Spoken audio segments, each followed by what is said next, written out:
So we start with a very small introduction on quantum computing. So a small introduction.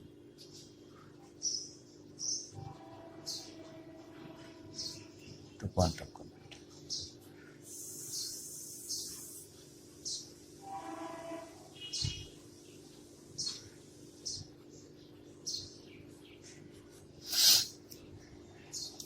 What we do is we will see the very basic development that happened long earlier, and how we are getting ready with those inventions and discoveries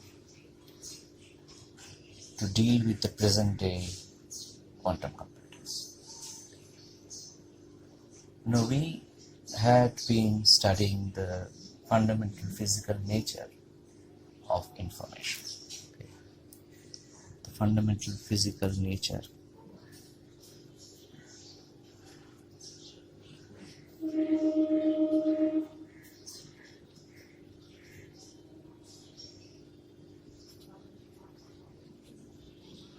of information. The start was this. And then on this, with this, Bennett and Friedman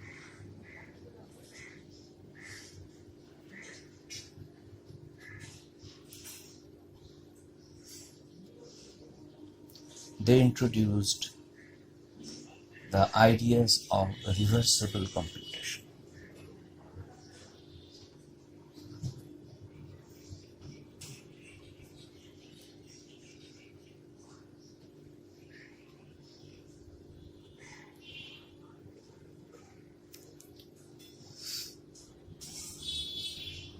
Okay.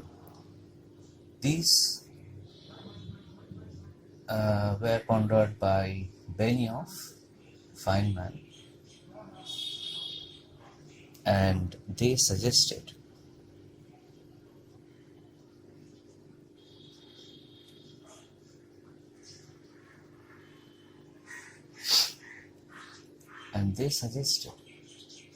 that the possibility of a new type of essentially quantum computers, the possibility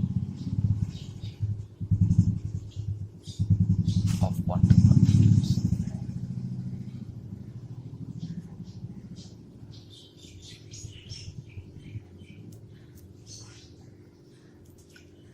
Now, if you can build such devices, then came Deutsch. David Deutsch.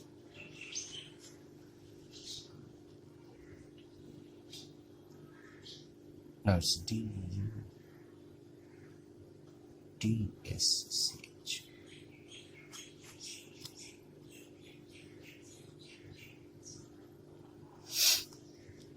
Deutsch showed that the quantum parallelism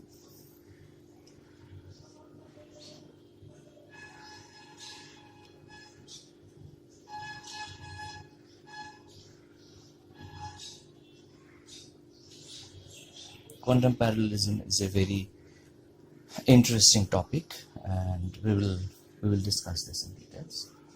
And he showed that this quantum parallelism, using this, we can come up with new algorithms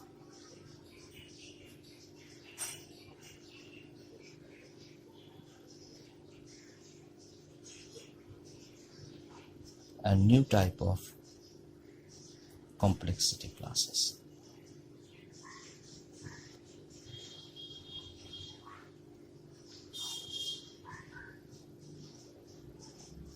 Right, these complexity classes, we all know what these are.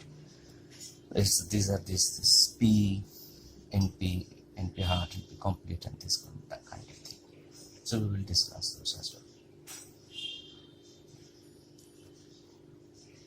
Then came Peter Shor.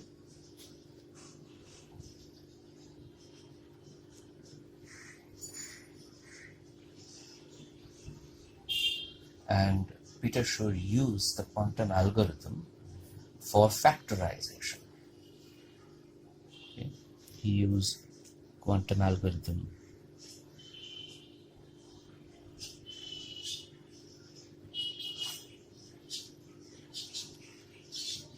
for factorization.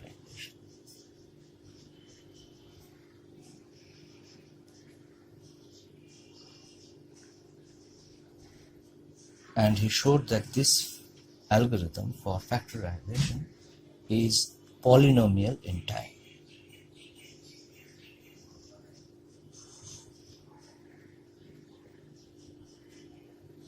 Polynomial in time. And what is the big deal? Because it's in contrast to the algorithms in classical world. The factorization on the classical Turing machines is exponential. So it takes a lot of time, but a polynomial algorithm, an algorithm which is polynomial in nature, takes much less time. So this discovery was in fact dangerous. Okay, this it has potentially important implications for the security of many modern cryptographic systems. Why we'll come to know about it.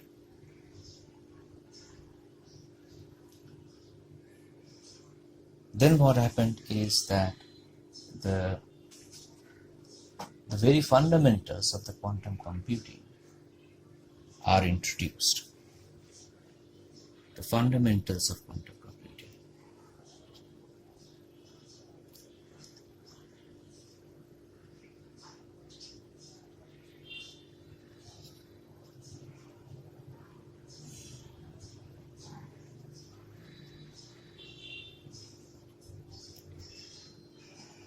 And what are these? These are reversible logic gates.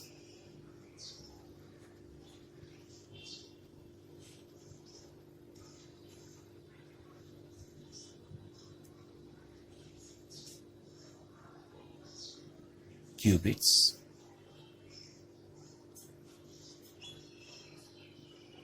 quantum resistors.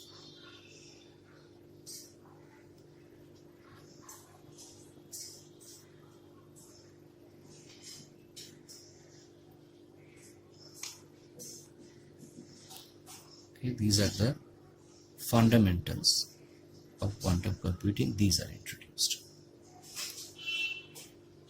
Then a very fundamental quantum property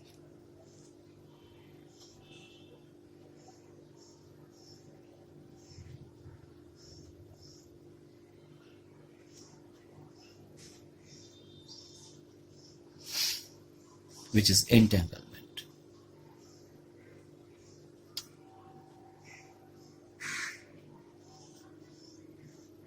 This was described, and a lot of work was done by Einstein and Bell.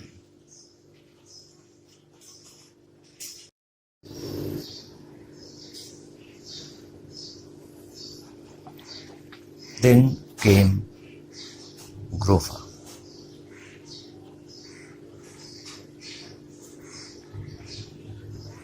With a database search algorithm described in some detail.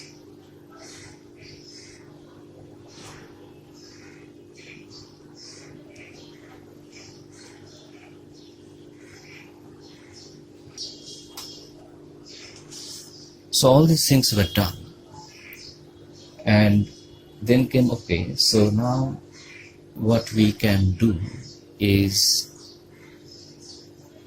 we have to build the quantum computer.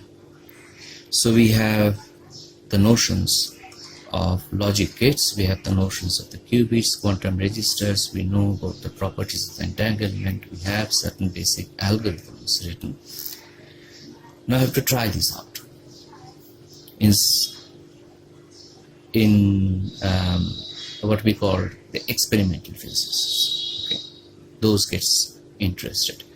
So for experiments to be carried out, we need a real quantum computer. So that has been reviewed. And it became evident that we have a long way to go before we can factorize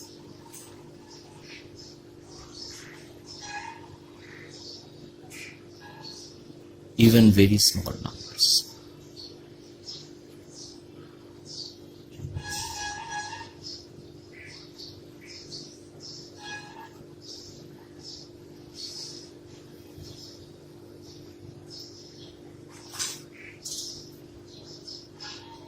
And currently, with the current status of the quantum computers, we are now busy with translating quantum algorithms into actual physical operations of a quantum system. So we have a quantum algorithm.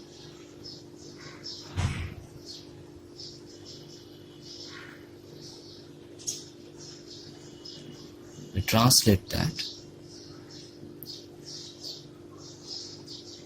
to actual physical operations.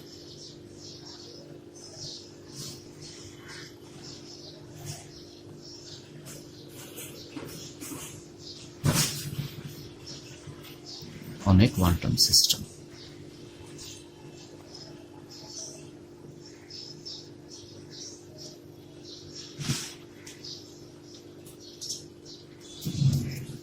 Okay. So now we, in this one page, we have described a whole lot. Now we will take each of these and explain those things.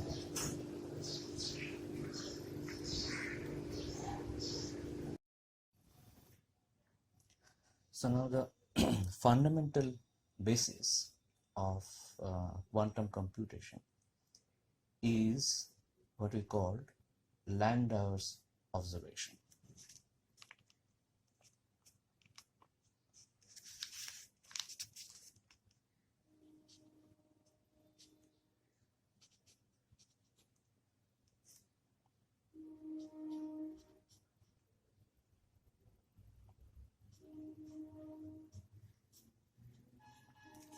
Landauers observation. Now this is pretty old actually. In today's this was first published in 1998. This was published in a book called Feynman and Computation, edited by Anthony J.G. Hay. Okay, the book name is Feynman and Computation.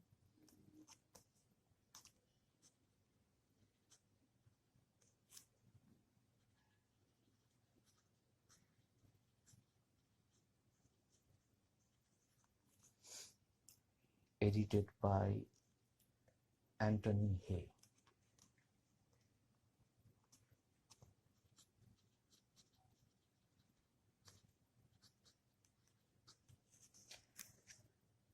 In there was an article by Landauer. It was information is inevitably physical. So in that article, what he observed is that all information is ultimately physical.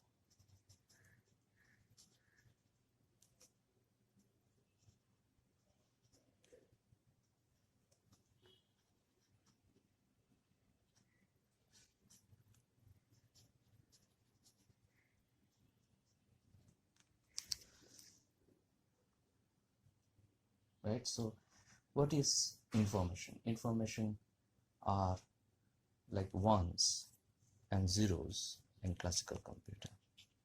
Ones and zeros in classical computer. This we know.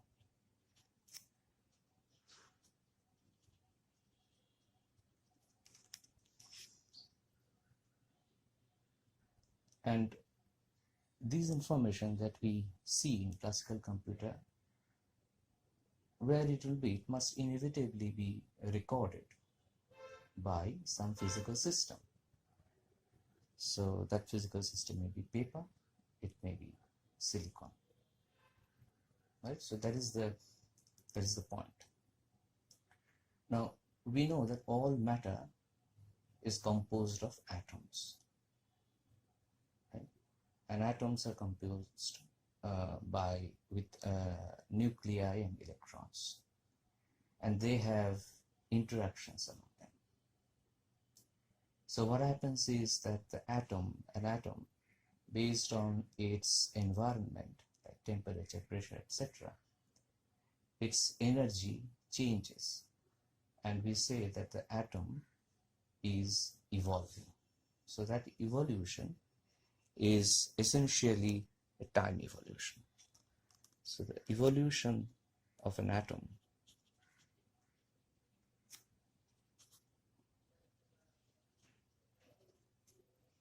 is essentially time evolution.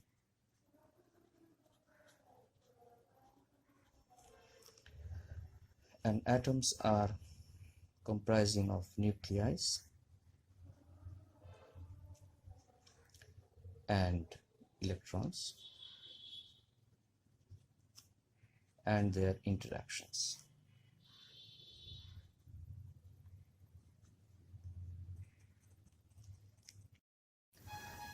So now we know that this this quantum world is peculiar, that we get to hear, and but if we take a closer look at the quantum world, that we see that the applications of quantum mechanics are all around us. Okay.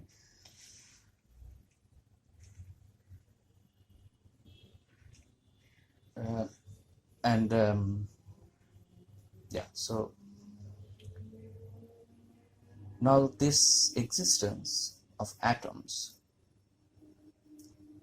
now that we see the entire world around us, are basically because of the existence of atoms, right? And the uncertainty, the chaotic uncertainties of classical mechanics. And there are some certainties of quantum mechanics with the Pauli exclusion principles and the atomic energy levels. The atomic energy levels are very well defined and stable.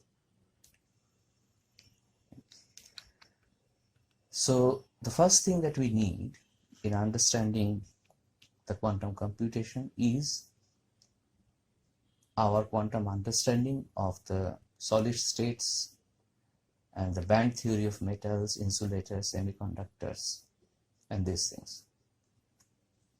The whole of the semiconductor industries, right, when we build the transistors, the integrated circuits, everything is based on the quantum mechanics of the inner world.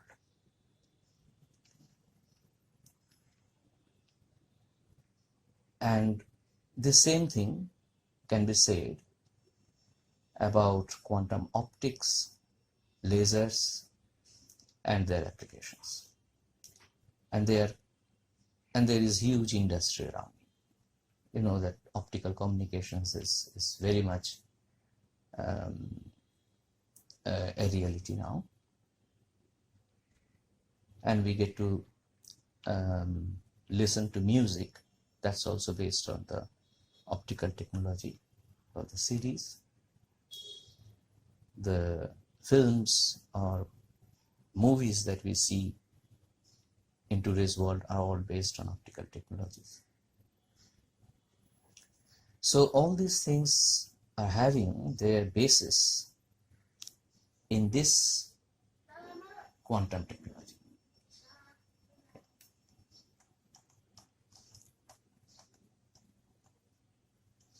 So basically, as Feynman said, Feynman had a visionary lecture in 1959. It was called The Plenty of Room at the Bottom.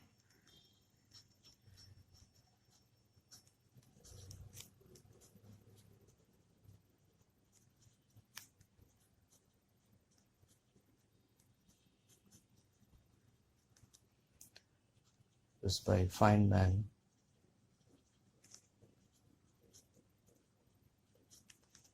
(1959). So there he talked about storing bits of information on single atoms or electrons. So he talked about storing information in quantum mechanical systems.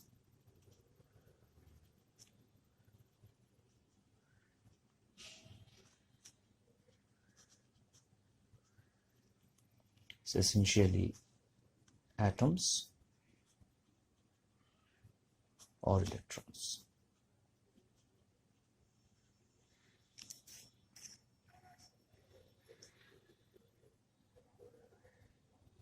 Now these objects do not obey Newton's laws of motion.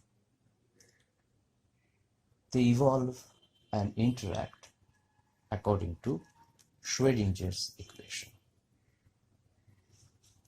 These interactions, they obey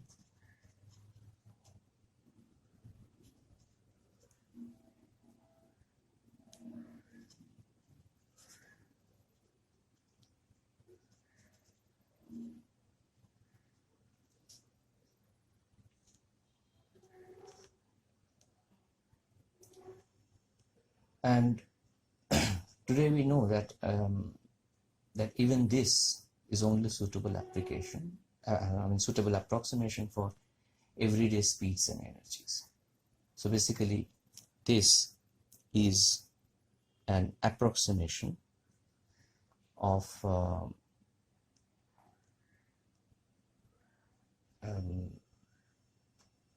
everyday speed of energy, and these things you can do. For higher energies,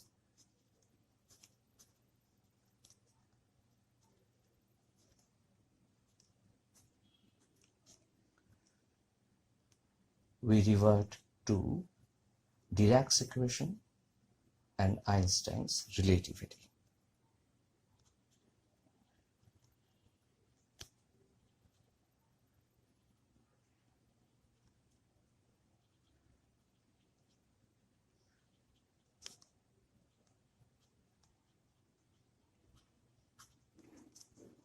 Because we have to correct for the relativistic speeds in higher energy. In higher energy, usually the quantum mechanical systems like atoms and electrons have very high speed of interactions and very high speed in general.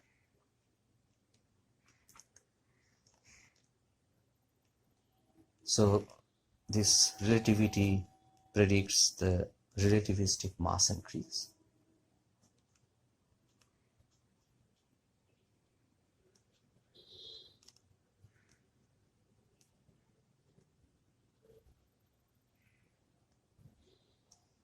When a certain particle is moving with a speed which is very much comparable to the speed of light in vacuum,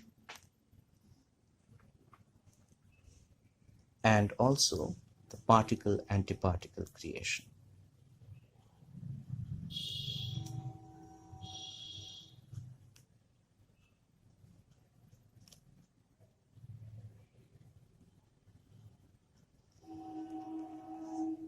Okay, so these things must be taken into account.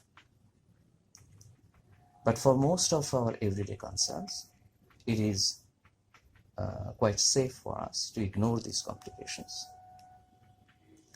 and use the non-relativistic version of quantum mechanics, which is really the Schrodinger's equation. So we learned that this information is not really an abstract concept. It is physical, very much physical. It must be recorded and stored on something. It may be media, it may be a single electron. Okay. And when it becomes when it is getting recorded in single electrons or any quantum mechanical systems like atoms, etc., then what happens that it becomes fundamentally quantum mechanical.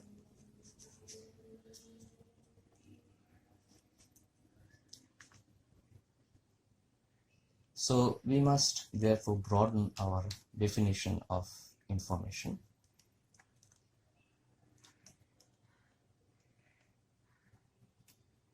We cannot really have a stream of ones and zeros simply to be used to record information.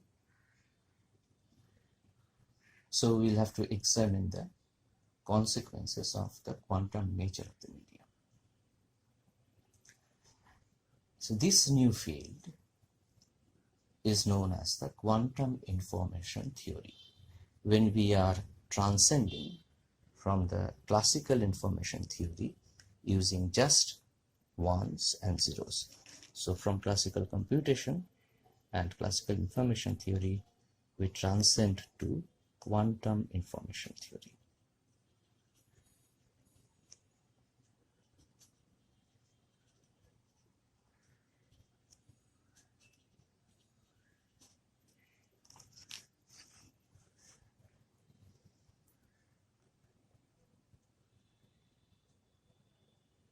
With this, I mean, the quantum information theory is a very large topic, and we said this entire lecture is a very first introduction to quantum computing. So what we will do, we will see some very few quantum concepts and principles.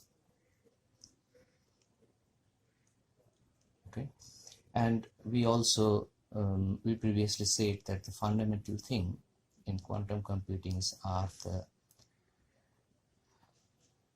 the reversible logic gates and qubits. So we need to have a discussion on the qubits as well.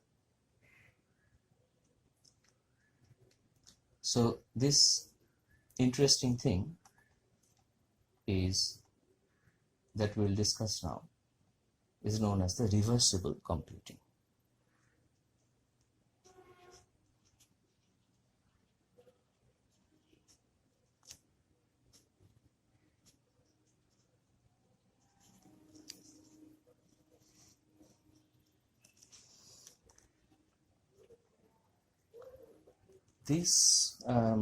For this, I mean, basically we can look at a very important paper, and it actually really a discovery, which is known as the logical reversibility of computation.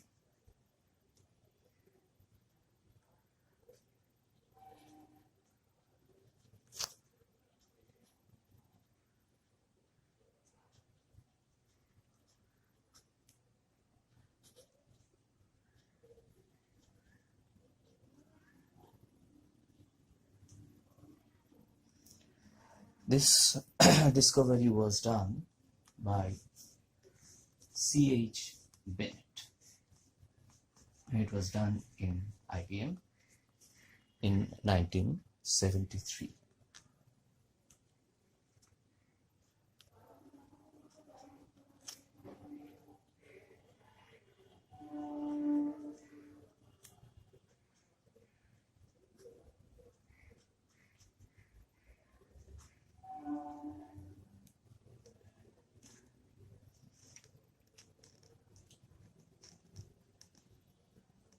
Now, what I will now say is essentially from this paper itself. Okay, so there we see that classical computation can be broken down into a series of steps. This we know, that the classical computations, like a particular classical computation,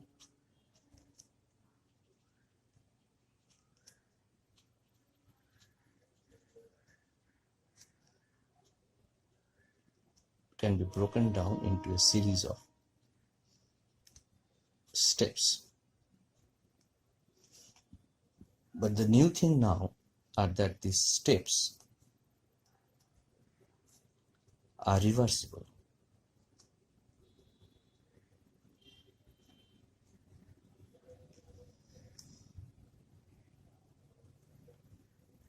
We can what we should really say is logically reversible. Okay.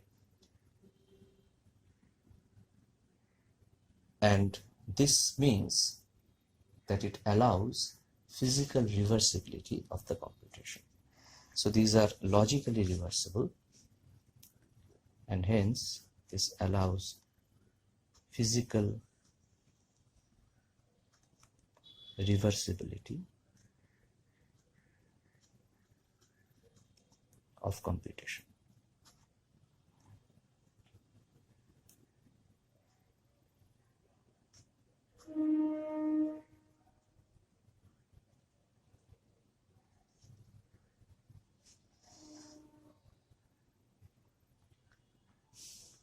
Now, what does it essentially means? Like, what happens to the energy dissipated by the computation?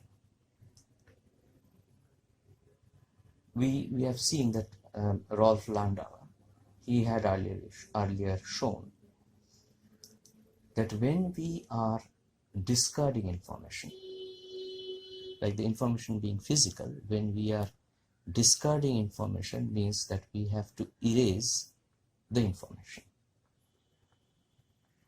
right? So if we want to erase information,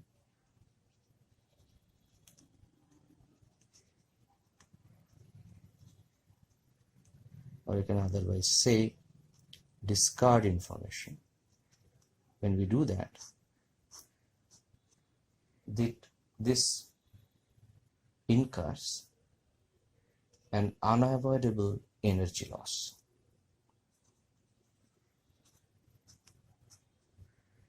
And this energy loss is unavoidable. It has to be there.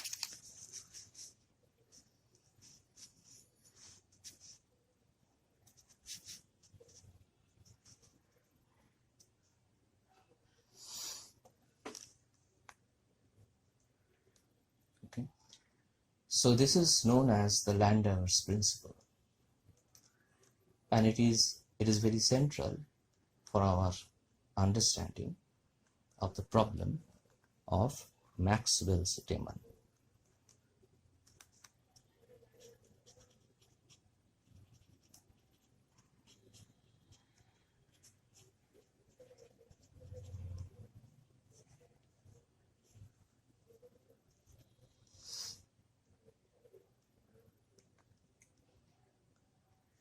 This was first discussed by Charles Bennett as well, right? But that was a different paper. I think it was irreversibility and the heat generation in the computing process. It was done before, I think, as far as I can remember. So this means that we can arrange our computer to calculate reversibly very slowly with an energy as small as we please. Now, as soon as we want to talk about the reversibility, we have to talk about the energy expenditure.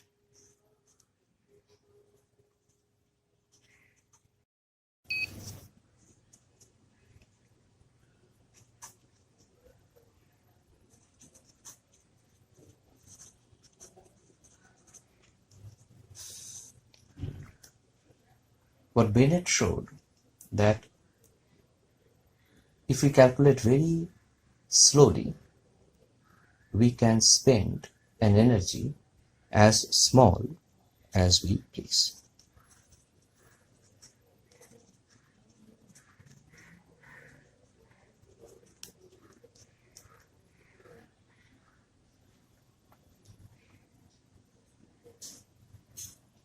Feynman also discussed about the reversible computers that calculate for a few steps, then drifts back a bit. Drifts back a bit means uncalculating. And then again, it calculates forward to eventually complete the calculation with almost zero energy loss. So basically it calculates,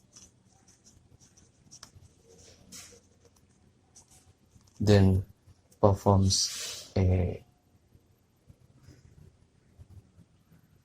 drift back. Here it is uncalculating.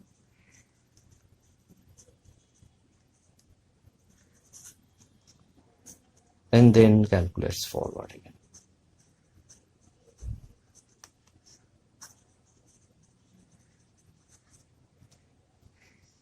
With this, it eventually completes the calculation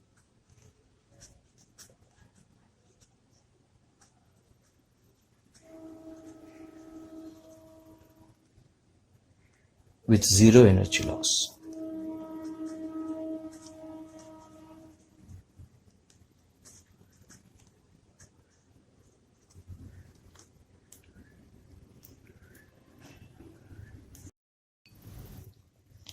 So how do we build such a reversible computer? With our existing logic gates, we cannot do that.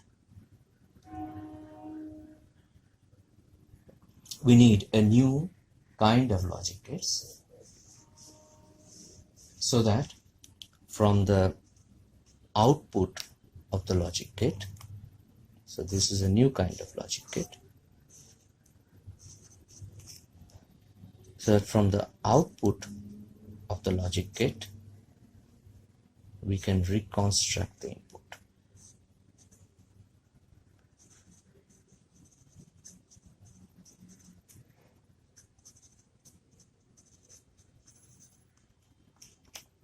So usually our logic gate was like this, like if you remember NOT gate, OR gate, AND gate, they all look like this. So this is an OR gate. So these being the input and this is the output.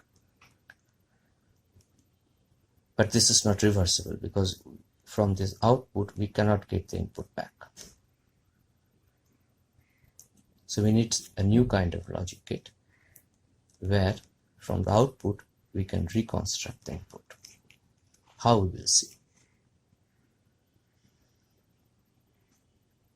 Okay, so if the output of an OR gate is 0, right? Or if the OR gate is 1, say for example, this is 0 and this is 1,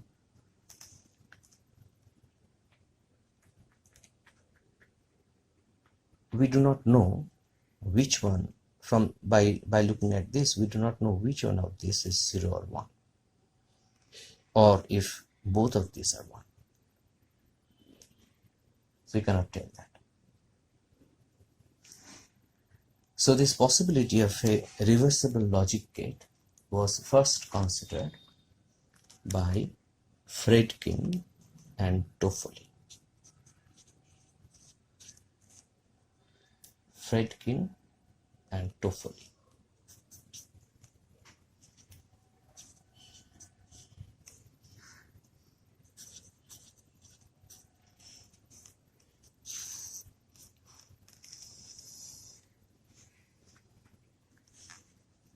Now this is something that we are talking about from a from a paper that was also an old paper.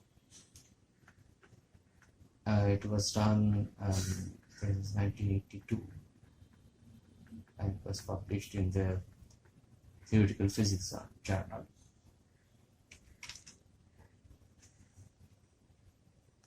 So what they said is that the truth table of a classical NOT gate. Okay. So the truth table of a classical NOT gate is that we know is like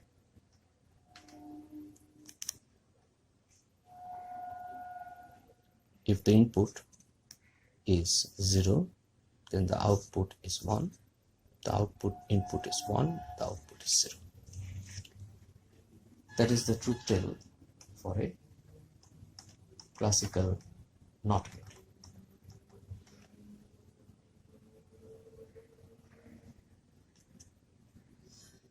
Okay, now if we really see that, we can see that it is clearly reversible. So basically we have a NOT gate here.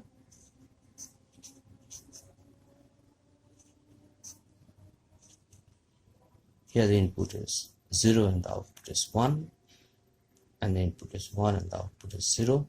So we can just reverse it. We will reverse it using another NOT gate to get the input back. Essentially, this is what reversibility means.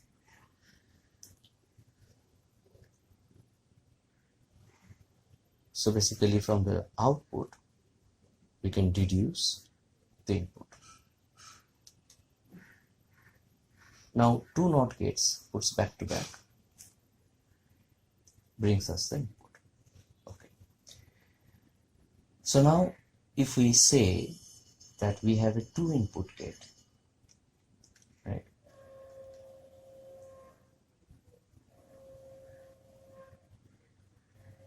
If we have a 2 input gate,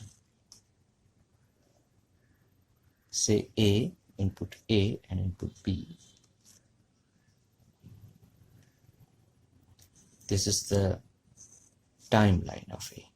So how A with time is changing, how B with time is changing. If there is no gate, after some time A remains A, B remains B. What happens if we put a controlled NOT gate, which is like this? Now in the NOT gate classically, it means this symbol, but what Feynman preferred as a NOT gate is this symbol. So in quantum computation, we prefer this symbol as a NOT gate. So we apply the NOT gate on the input B based on certain condition of the input A. Yeah. So this is a controlled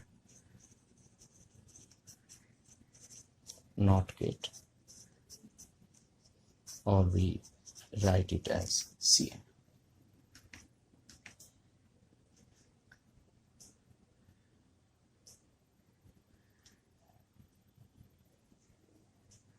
So now if the upper input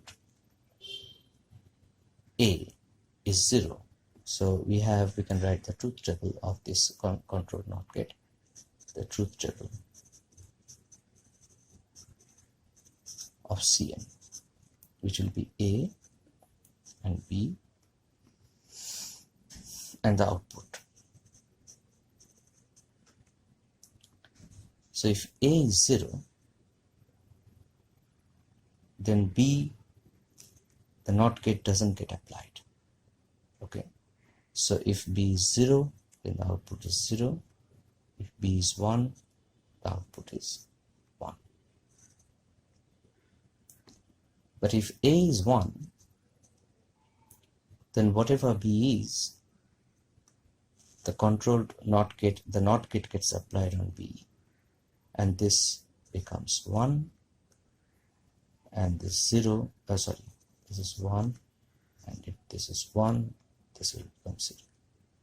So this will be the output here. And what will be the value here? It will be output 2 and what will be the value here? Output 1. It will be just the A, same as A.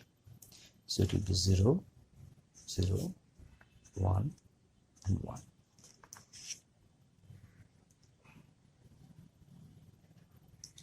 So what is this? What does it look like?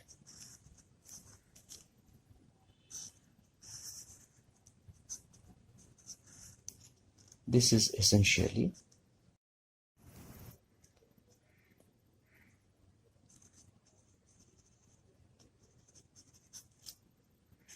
an XOR gate.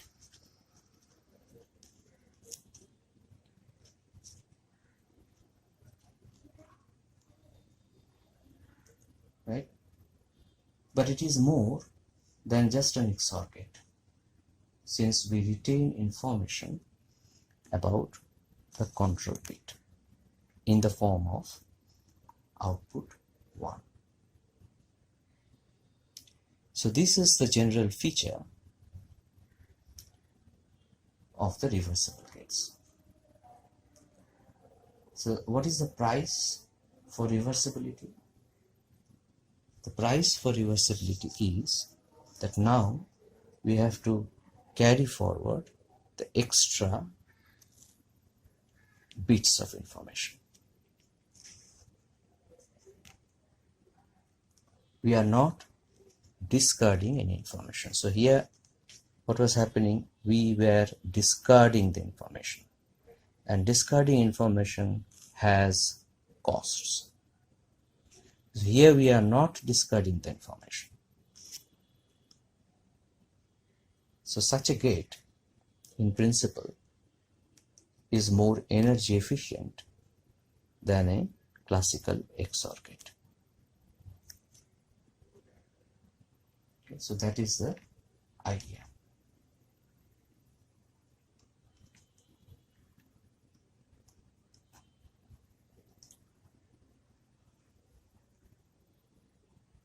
And also you see that the CN gate can be shown to be manifestly reversible by putting two CN gates back to back. Okay, so basically if we put another CN gate, with this we will get the inputs back.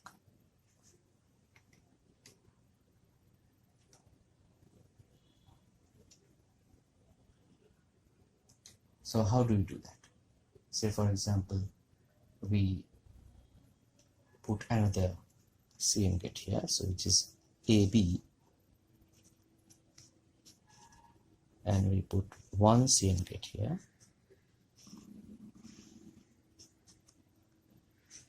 I put another one.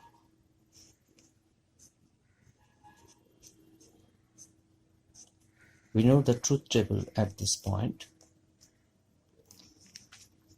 So this output 1 and output 2 becomes the new A and B, which is, we know, we can call it as A dash and B dash. So the truth table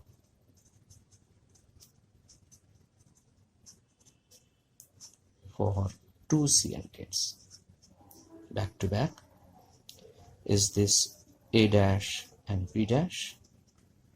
So A dash is this 0, 0, 1, 1, and B dash is this 0, 1, 1, 0. So this is A double dash and B double dash, which is A double dash and B double dash. What will be A double dash? It will be exactly the same, which is 0, 0, 1, 1, same as A dash, same as A dash. And B dash becomes, when this is 0, this remains 0. When this is 1, this is 0, this remains 1. When this is 1, this becomes 0, and when this is 1, this becomes 1. So we get the input back. So A dash is essentially A, and B dash, A dash is exactly A, and B dash is exactly B. So we get both A and B back by putting two CN gates sequentially.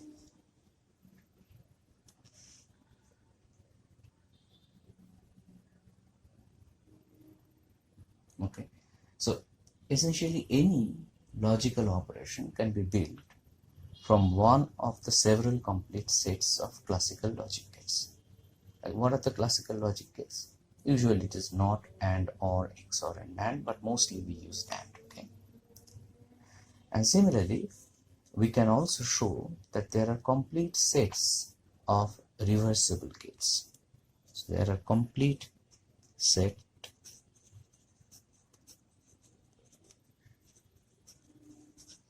of a reversible gate.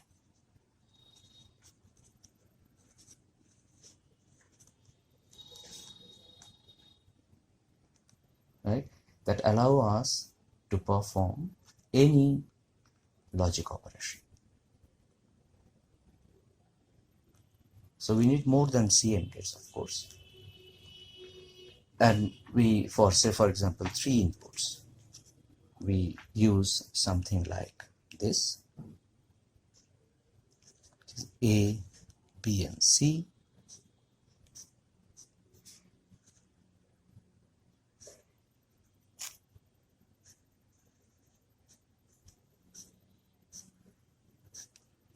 So now we have 2 controller of a NOT gate, okay, which is known as the CCN, controlled NOT, or it has another name, which is Toffoli gate.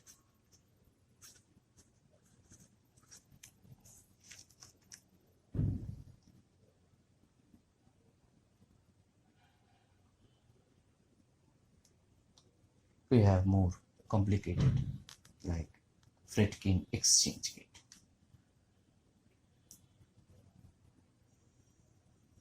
Friedman exchange gate is like, say we have A and B and C as the input, and we put a control bit here, and the operation is like B gets changed to C dash, and C gets changed to B dash. Well, A remains same. This is known as the Friedman exchange gate.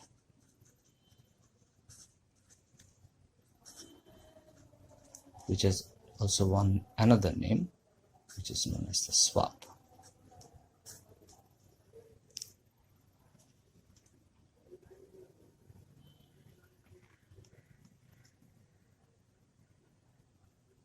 Now, we have said this earlier, that we are thinking about these kinds of gates.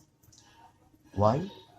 Because we need to reduce power consumptions of the microprocessors implemented in, say, for example, the CMOS silicon technology.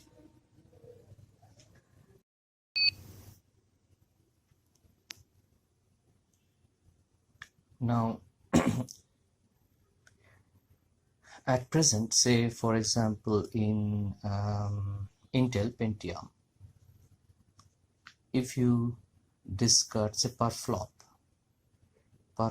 if we are discarding about 100,000 bits per flop, okay, so about 100,000 bits discarded per flop, a huge amount of energy gets expended.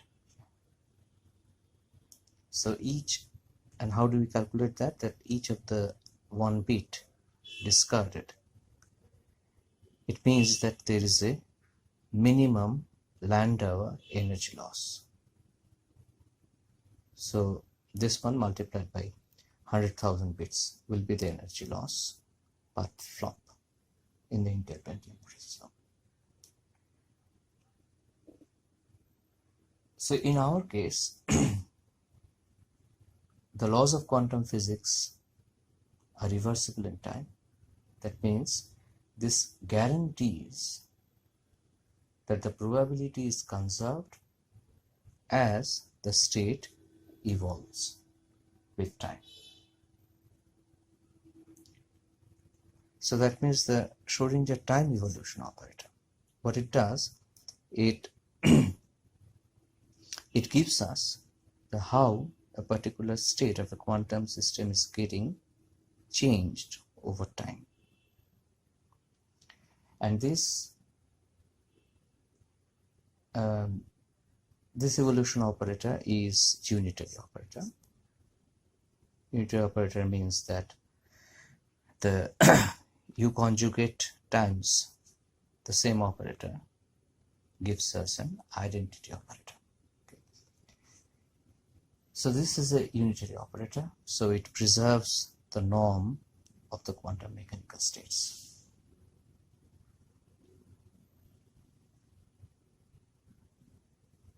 Hence, we see that if we want to build a quantum computer with quantum states that is evolving according to Schrodinger equation, then what we have to do, we have no other choice than realizing the reversible logic gates.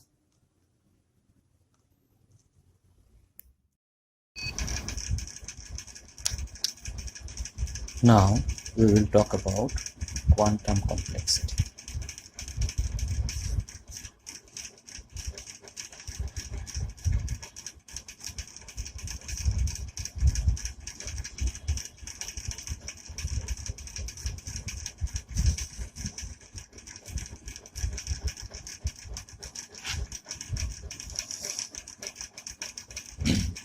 Now we study complexity essentially with the study of algorithms.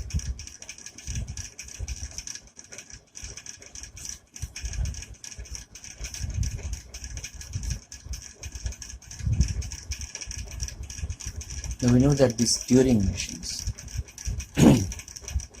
they are universal. Okay. So, and the algorithms that can be performed with the Turing machines, we can fairly easily classify the algorithms. So when we say algorithms, we do a classification of these algorithms into certain complexity classes.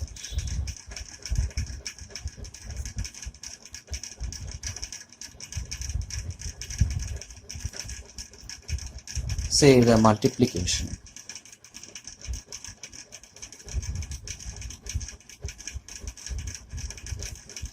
of n by n matrices.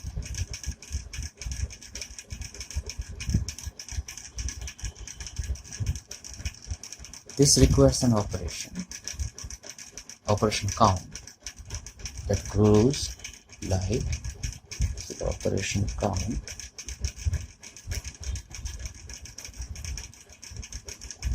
grows like n3, n cube. So for a 2 by 2 matrix, it is 2 to the power 3 number of operations that we require. For an n by n matrices, we need operations like n cube. And with the subset. Now we can analyze in detail for simple Turing machine, how do we implement such an algorithm. But when we say universal, we have to understand why we are saying the word universal.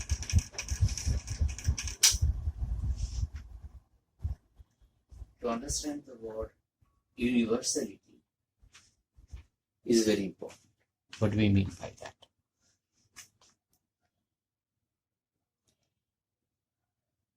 It essentially means that although we might be able to multiply matrices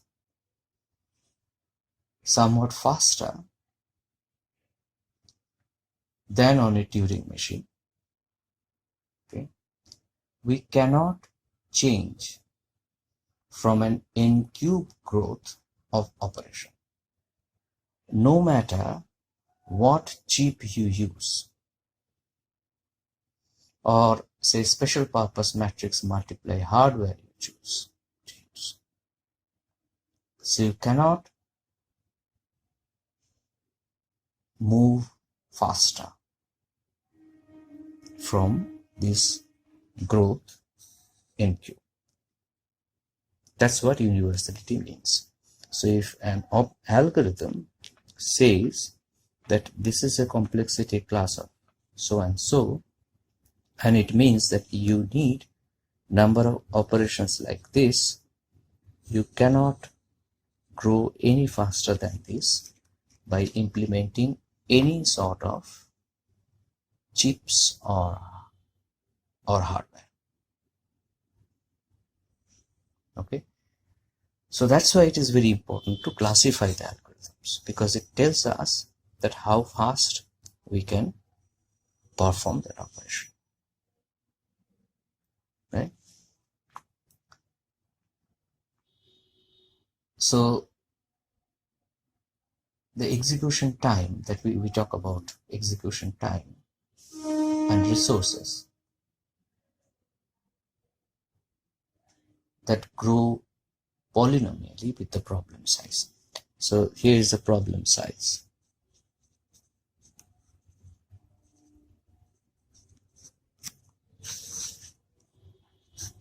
And the execution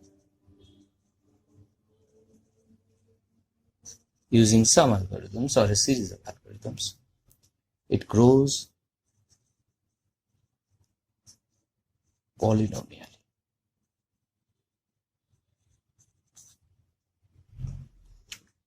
What polynomially means? Polynomially means that n and power of n,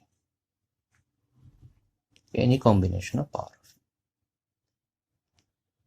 So it grows polynomially with the problem size. What grows polynomially with the problem size? Either the execution time or the resources that we use. Like say for example, the number of storage we need, number of registers we need for these operations. These are the resources. So time or resources, in fact both, actually. It grows polynomially.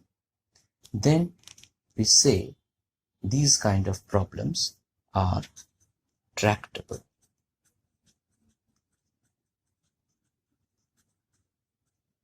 Tractable problem can be done. Okay, and the complexity class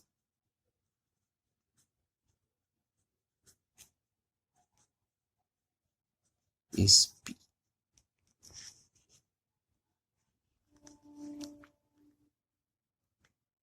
Okay, so now there are another problems. This problem size, and we perform an execution.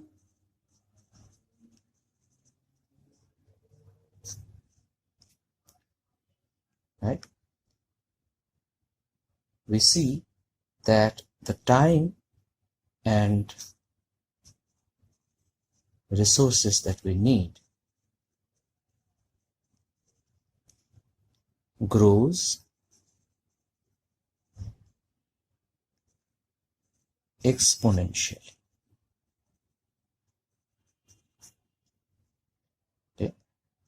this grows exponentially.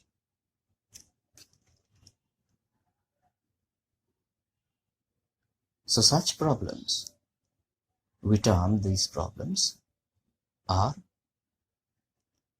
as intractable.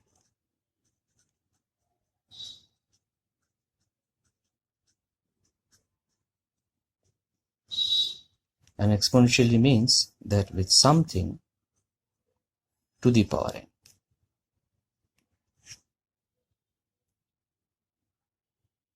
Okay. So now there are many subtleties to this classification scheme. We already said that this is a very short introduction to the quantum computing, so we will not delve very deep into these things. In future we will have to, but not in this particular lecture. So there are subtleties to this classification scheme. Like we have a problem which is a very famous problem called the traveling salesman problem.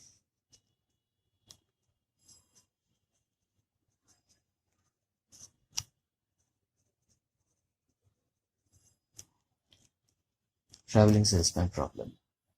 And it is in a very mysteriously complexity class, which is the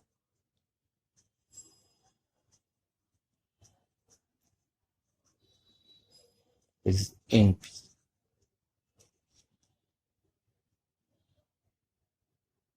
Okay. Now this quantum complexity is very important to study this quantum complexity when we talk about quantum information, quantum computers, and so on.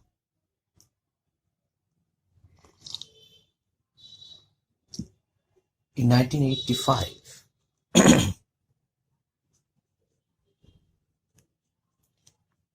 David Deutsch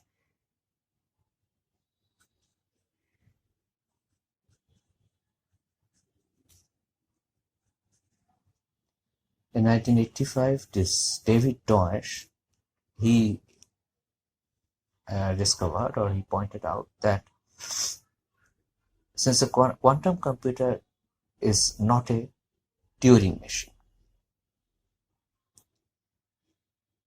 so we need a kind of new complexity classifications for algorithms. Okay. Now this is something that got published. It was also pretty old.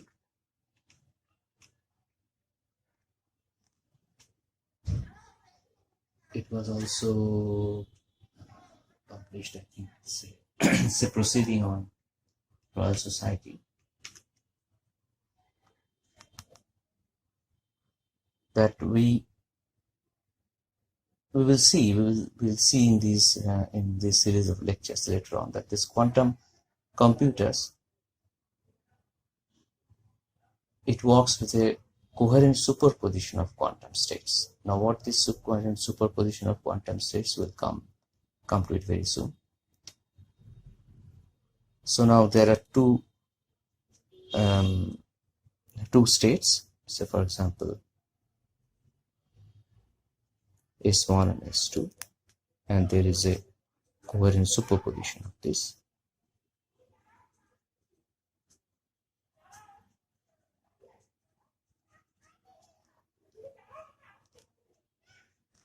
Right? Which is now, so each of these states can follow a distinct computational path, okay, until we measure the state.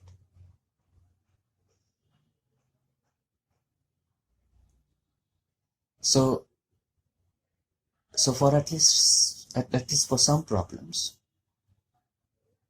the quantum computers can really surpass the power of classical Turing computers.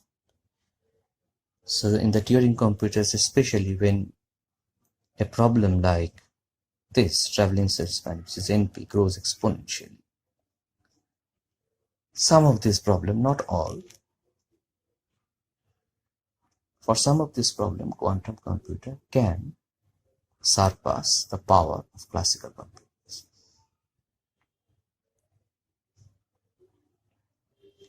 So this was also, Feynman also thought on the same line. He, I think Feynman had this thing, simulating physics with computers. I cannot remember the year. I think it's 1981, 82, sometime. He mentioned these things in this paper.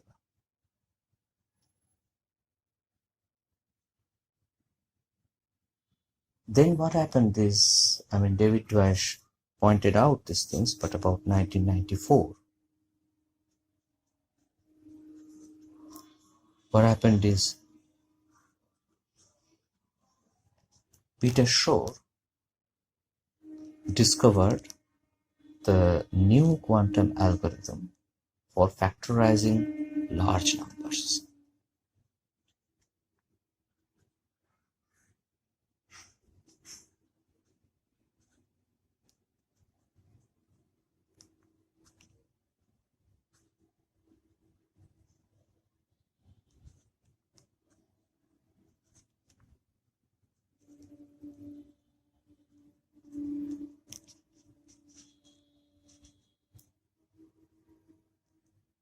So this was a real breakthrough.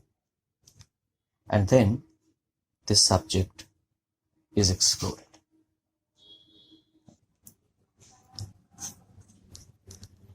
Now usually the mathematicians, they believe that it is not proved yet, but it believes that the number of steps required on a classical computer to factorize a number with n decimal digits grows exponentially with n. So basically what we are saying is that the operations required to factorize a number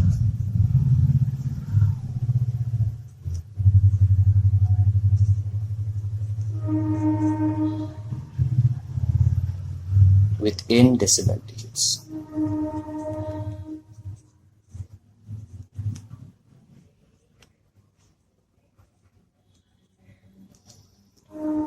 This grows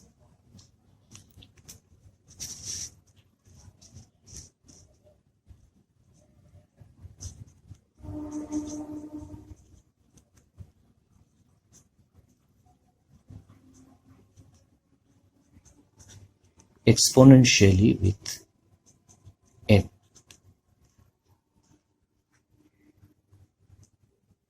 Okay, so now the computational work required will also grow exponentially.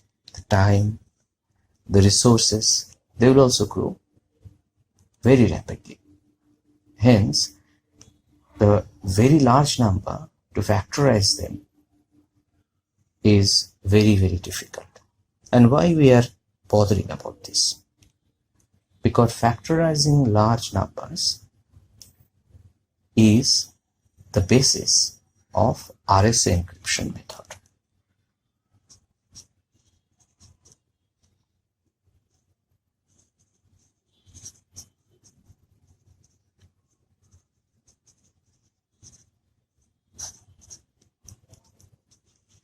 Right? And this is extremely resource sensitive and time consuming. Now, if this RSA encryption method is a system that is widely used currently to protect almost everything. Say, for example, our electronic bank accounts. In the banks that you use user ID and password to enter the bank. The transaction security code and things like that, all these things, they all use RSA encryption method. And because it is RS encryption method, because it is very difficult to factorize a number with large number of decimal digits, one cannot use a classical computer to break the RS encryption method. But the significance of Schur's result is that using his algorithm, running on a quantum computer, somebody can break this RS encryption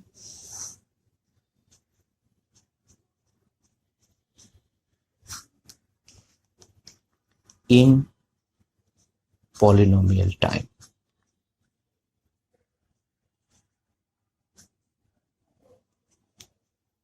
And remember, this polynomial time means that it is a tractable problem. So the problem was intractable. Using a quantum algorithm, it becomes tractable.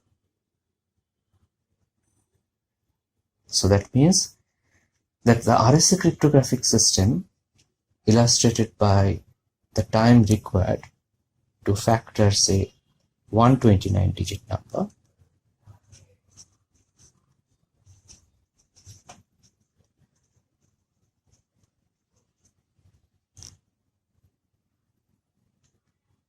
right? It's called RSA 129.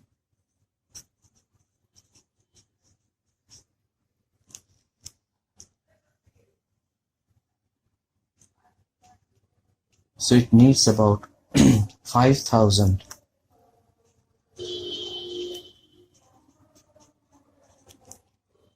MIPS years of computer.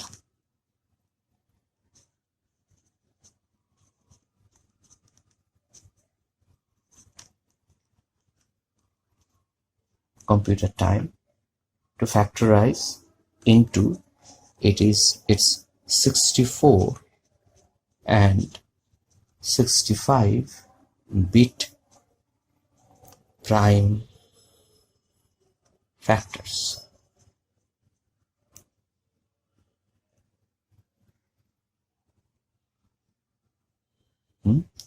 Using over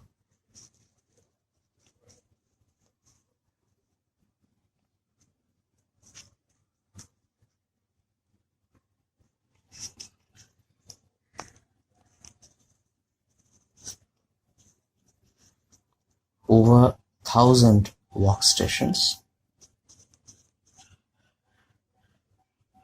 1,000 workstations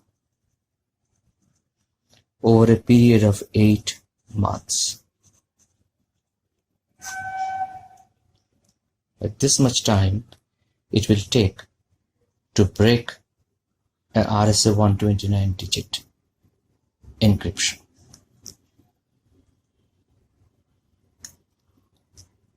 And what will the quantum computer do to break this? How much time it will take? A quantum computer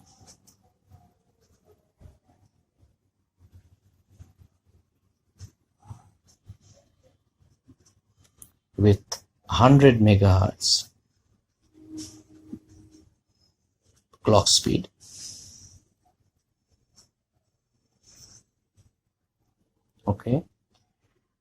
could factor this RSA 129-digit number in few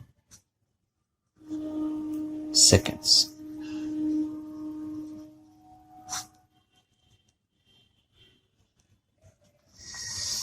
So nothing will remain secretive.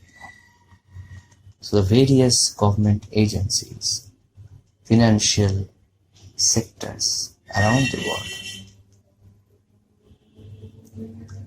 why they have so much interest in the feasibility of building a quantum computer, you can understand very well. We will talk about qubits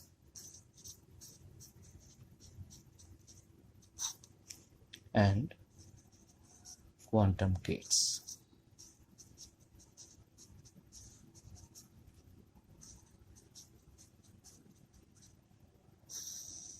Okay, so in binary data, we saw that we usually we surely use ones and zeros to represent the binary data. We represent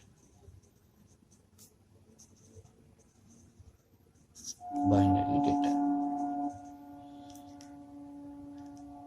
And what are essentially these in in semiconductor electronics? These are essentially the high and low voltages.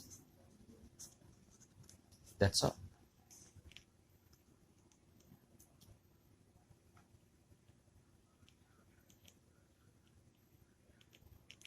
In quantum mechanics, we have something else, which is known as the spin states of an electron.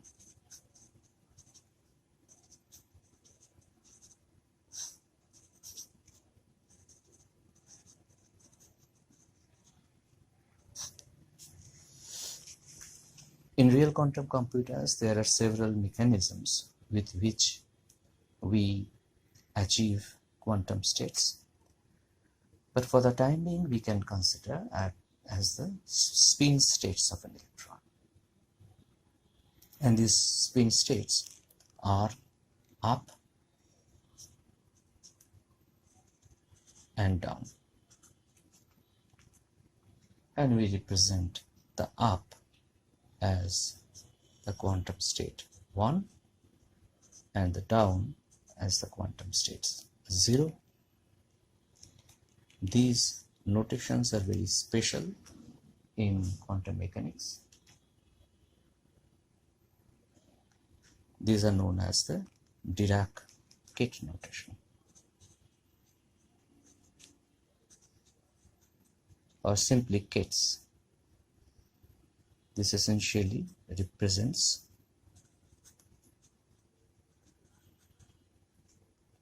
quantum mechanical states.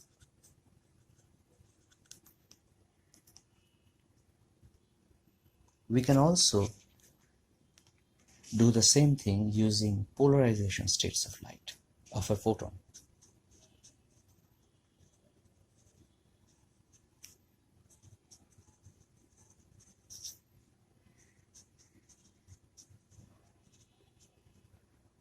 So the say for example, the horizontally polarized photon is 1 and the vertically polarized photon is 0. Right? Time evolution of a quantum system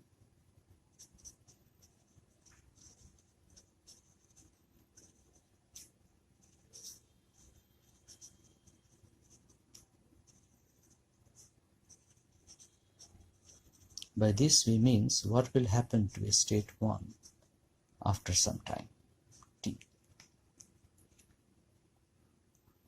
And this is very well approximated by Schrdinger's equation.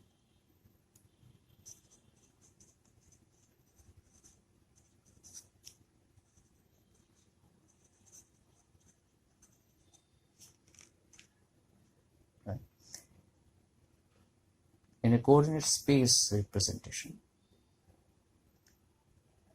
this Schrödinger equation is a linear partial differential equation. Okay, with a property that any linear superposition of eigenfunctions is also a solution to the equation. So it is essentially a linear partial differential equation.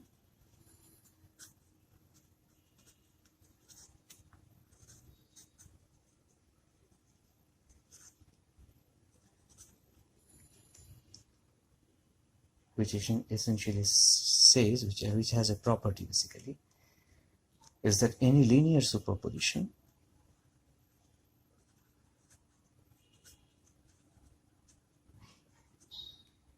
of eigenfunctions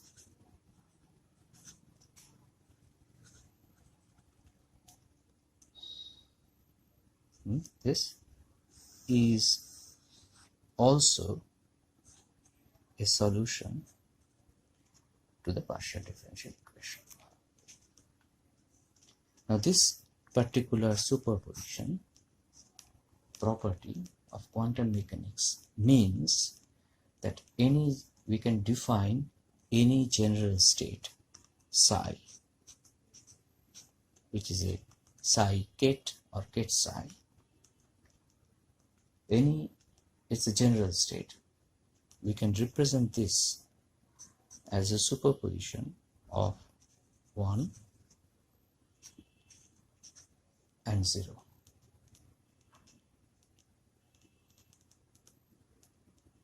Or as a 0 and 1 with alpha and beta as the coefficient. Here we can say alpha ket 1 plus beta ket 0, or alpha ket 0 plus beta ket 1, it doesn't matter. So these being the coefficient.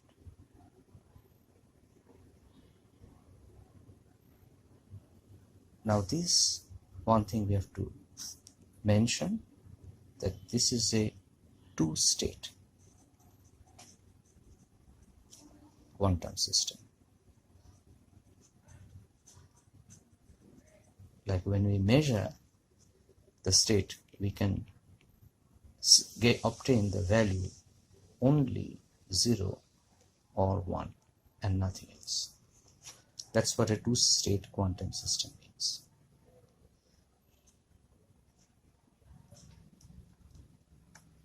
Okay.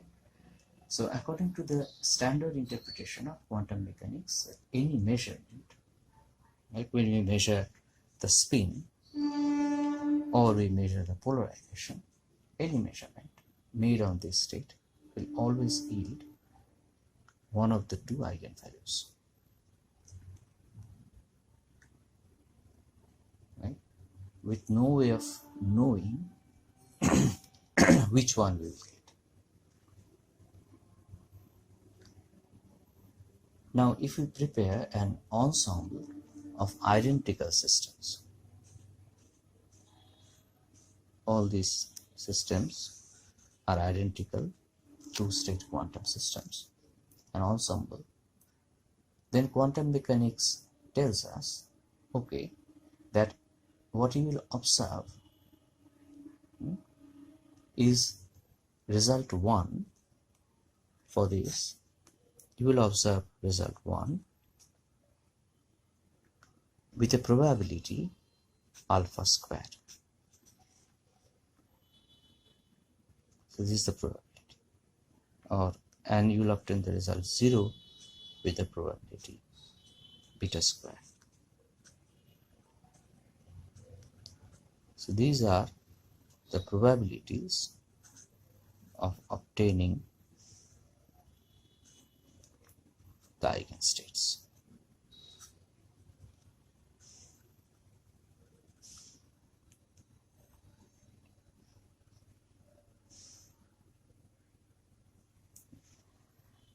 And we choose this alpha and beta here in such a way that the normalization conditions holds, which means very simple thing. The normalization of the state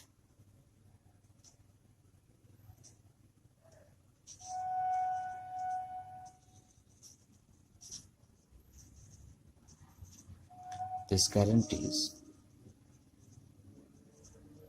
that alpha square, the probabilities, plus beta square is equal to 1.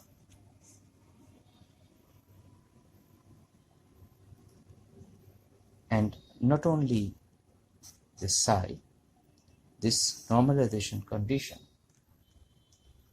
as the probability interpretation, this is maintained by any unitary operator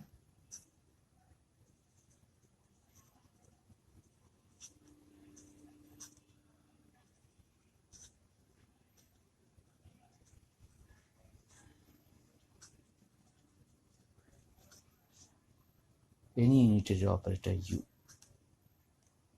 Now, what is a unitary operator? We all know from linear algebra that the unitary operator means essentially that an operator for which u conjugate and u multiplication of these two matrices yields identity matrix.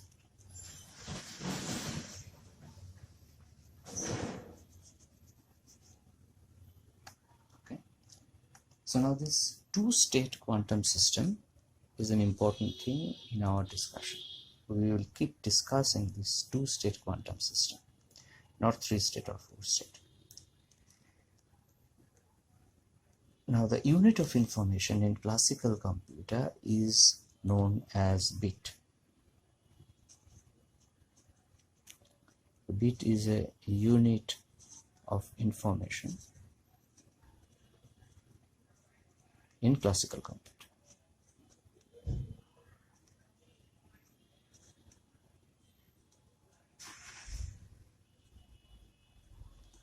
And in quantum computer, in a two-state quantum system, the information, unit of information is known as a quantum bit or a qubit. This is the unit of information in two-state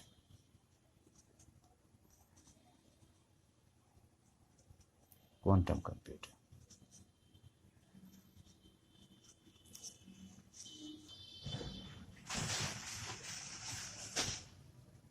So it means that in classical computer we can store a bit 1 or a bit 0. But in a two-state quantum computer, what we can store is essentially a superposition of 1 and 0 with any value alpha beta that satisfies this condition.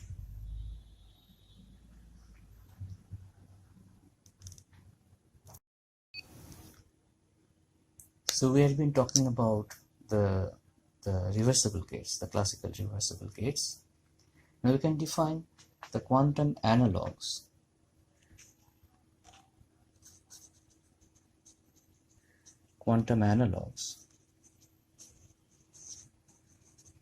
of the classical reversible gates.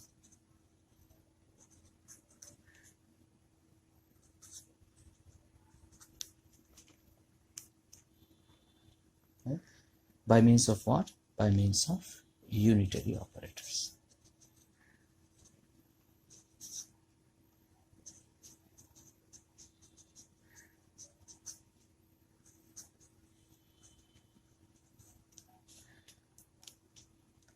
So first let us understand what is a quantum version of the not operator.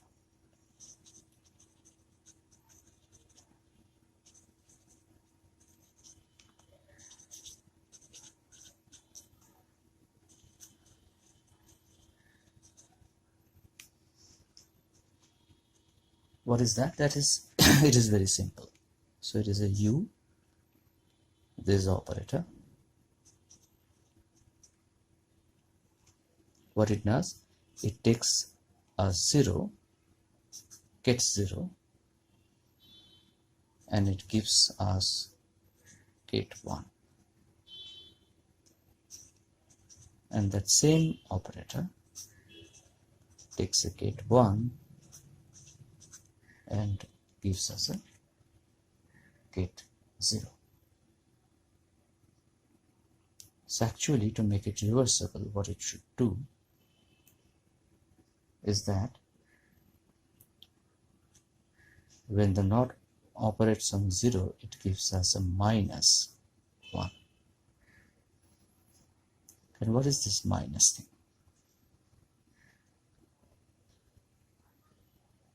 This minus thing is known as the phase. Why we are writing this? We are writing this simply for the consistency of interpretation.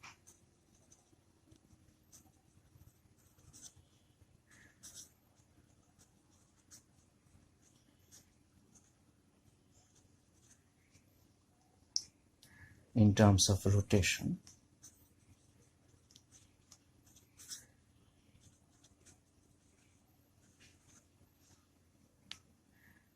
of, say, a spin half.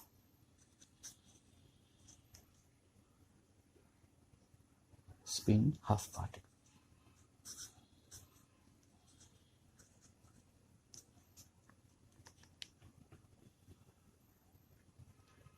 So basically this NOT gate is corresponding to a 180-degree spin rotation, say.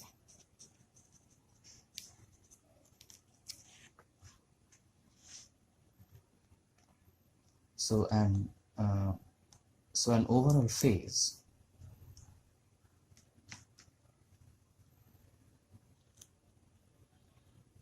when it turns for 180-degree, an overall phase, it does not make any difference to the probability of measuring the particular basis state. But a relative phase difference, that will affect the measurement. Now one needs to remember that this phase that we talk about is a kind of thing called global phase. We will come to all of these later on in our more detailed treatise on the matter. But remember that this relative phase difference between the two states, that usually comes from the interference of the basis states. So in a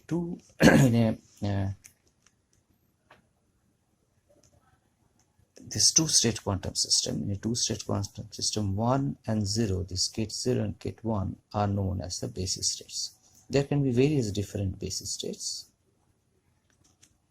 but these are one set of basis state, 1 and 0. And if there is interference between these two states, that results in a relative phase difference.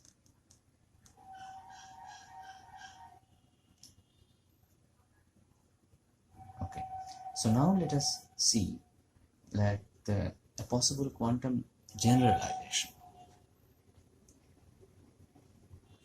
compared to the computation with the classical bit. Okay. So let us take a very coherent linear combination of the two basis states.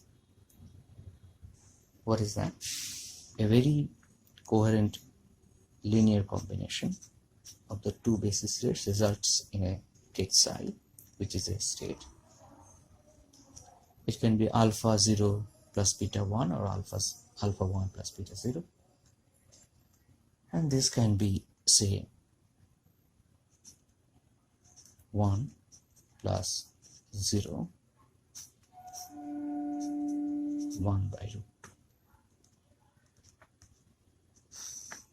Okay, we will see that 1 by root 2 is chosen in such a way that alpha square plus beta square becomes 1.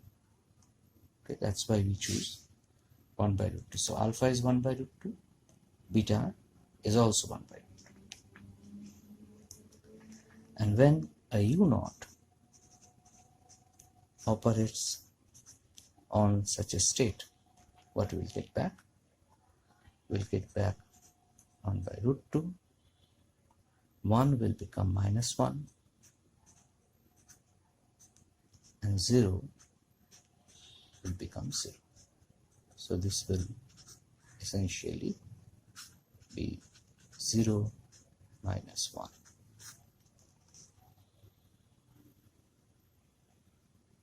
So this is a more generalization from here.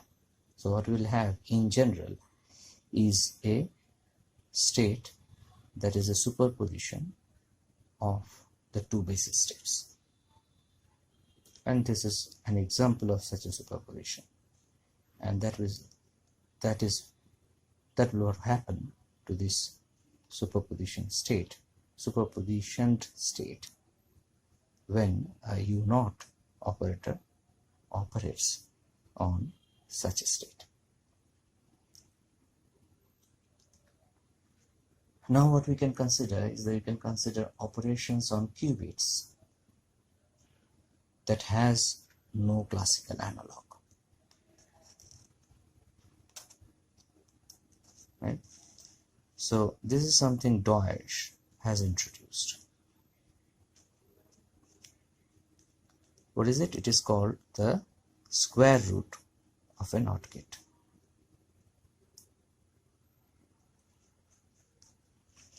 So a square root of NOT operator is known as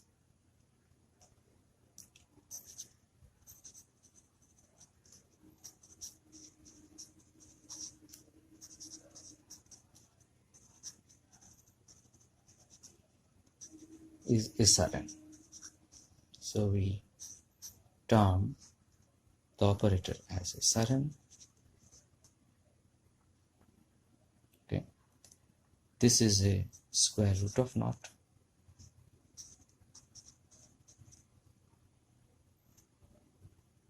Right? So when a square root of NOT operates on 1, what will happen?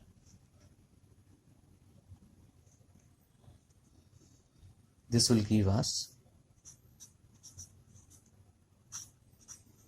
1 plus 0. So this will give us a coherent superposition of the two basis vectors.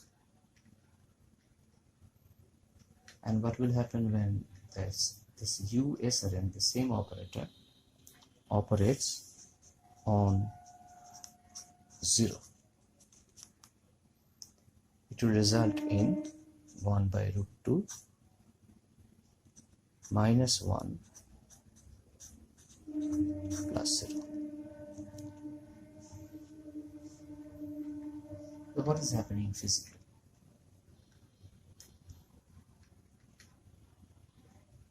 So a NOT operator was 180-degree spin rotation. And SRN is 90-degree spin rotation.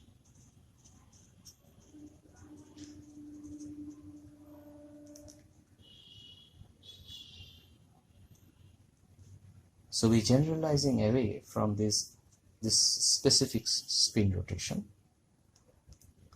What is happening?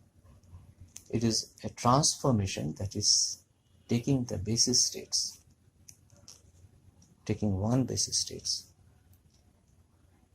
and transforms it into a linear combination of all the basis states. And by all the basis states we mean in a two-state quantum system we have two basis states. Like all the basis states of a set, we have, as we've said earlier, that in a two-state quantum system we can have a number of sets of basis states. Okay, one such set is 0 and 1, get 0 and get 1, and what we get is a linear combination of these two basis states. And this is very useful in constructions of quantum algorithms, and this particular operation is known as a Hadamard transformation.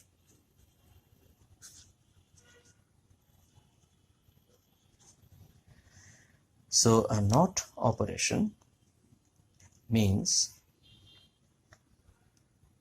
a 180-degree spin rotation. A square root of NOT operator means 90-degree spin rotation, and that gives us a transformation which is known as the Hadamard transformation.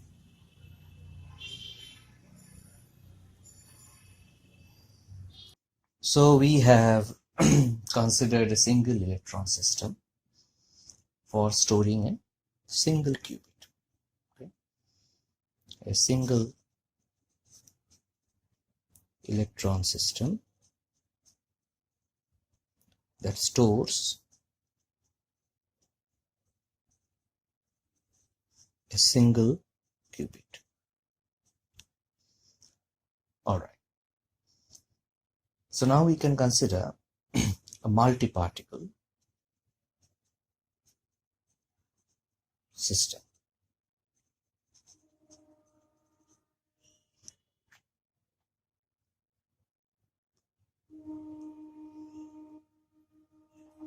And we can construct quantum registers. With these, we can construct quantum registers.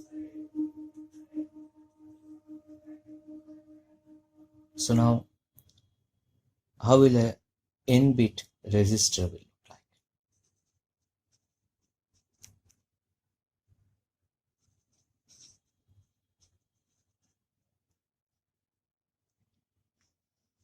Now, n-bit, you must not confuse with the two-state system.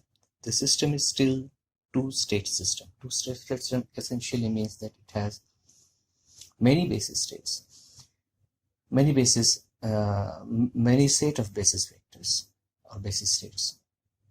But each of those set of basis states has only two states. And we are considering n of such system.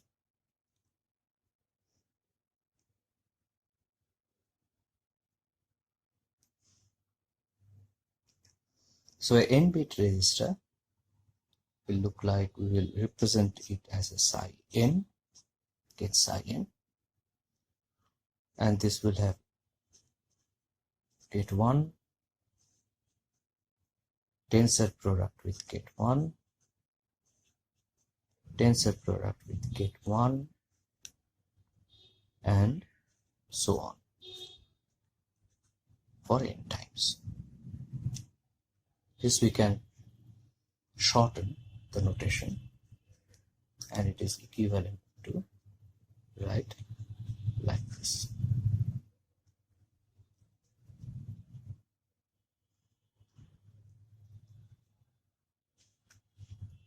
Okay. So that is how our n-bit resistor will look like. Now we will apply the SRM or the Hadamard transformation to this state.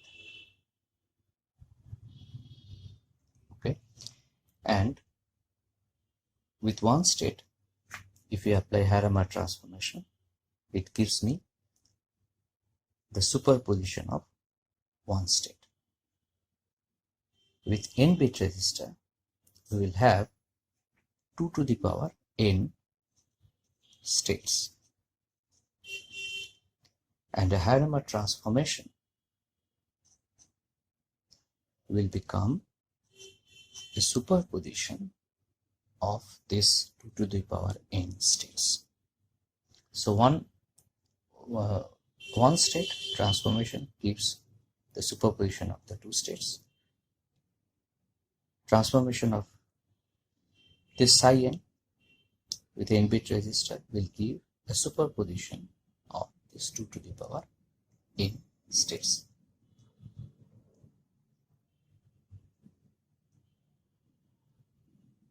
Now, since we have n-bit resistor, we will have operations this USRN n times. So that essentially means that it will look like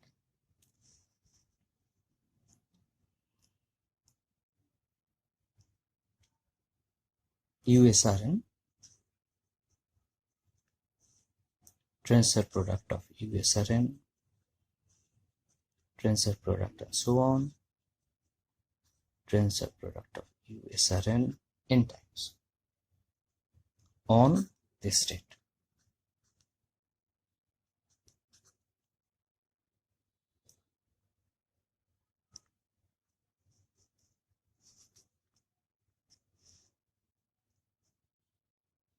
Yeah.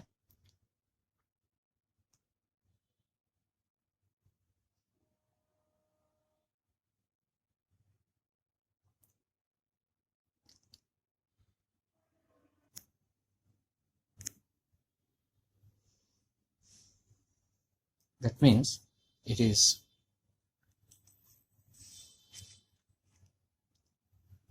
one by root 2 times n, which is 2 to the power n by 2, and 1 plus 0 tensor product with 1 plus 0, and so on, n times 1 plus 0, which means it is 1 2 to the power n by 2 .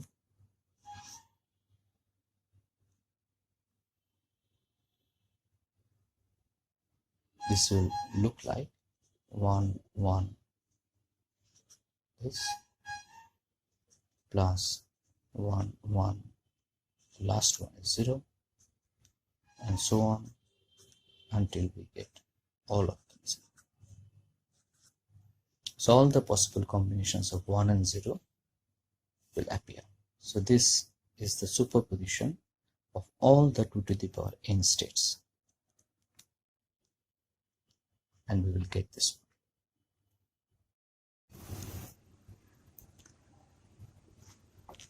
So by applying a linear number of operations, right, to the quantum register, what we did, we applied linear number of operations, okay, to the quantum register. We are able to generate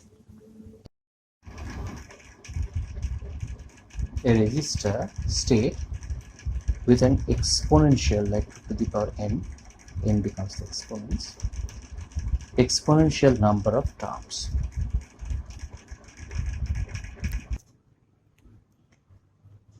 So this ability to create such superpositions, this is one of the key properties that gives us something called the quantum parallel processing.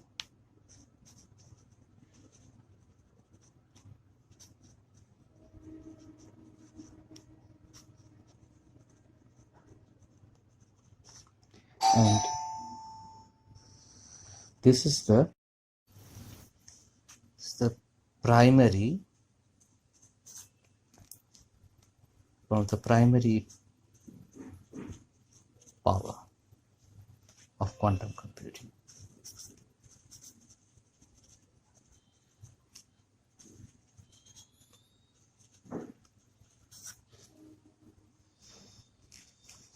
So by now we have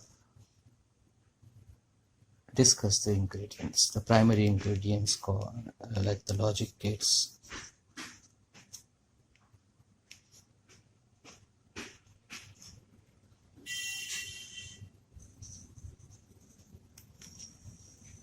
and resistors,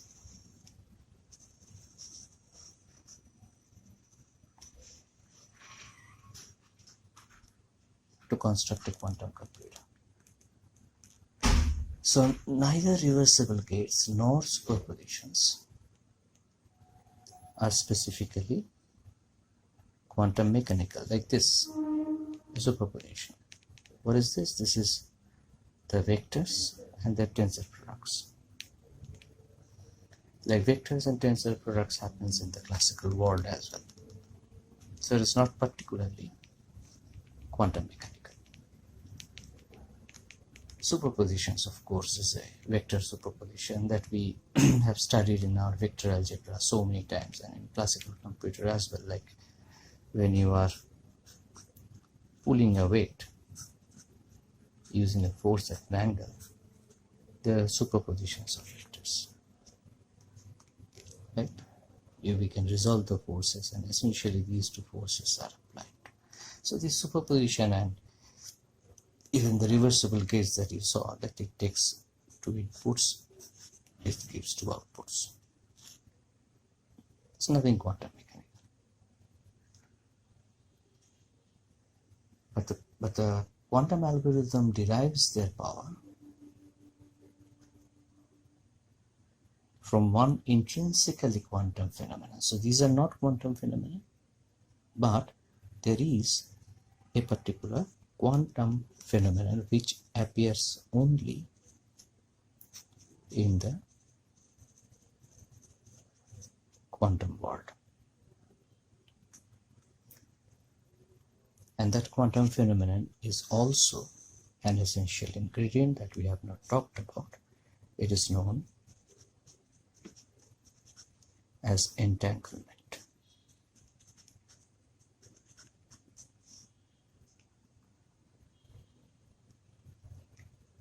And this is the property that we will see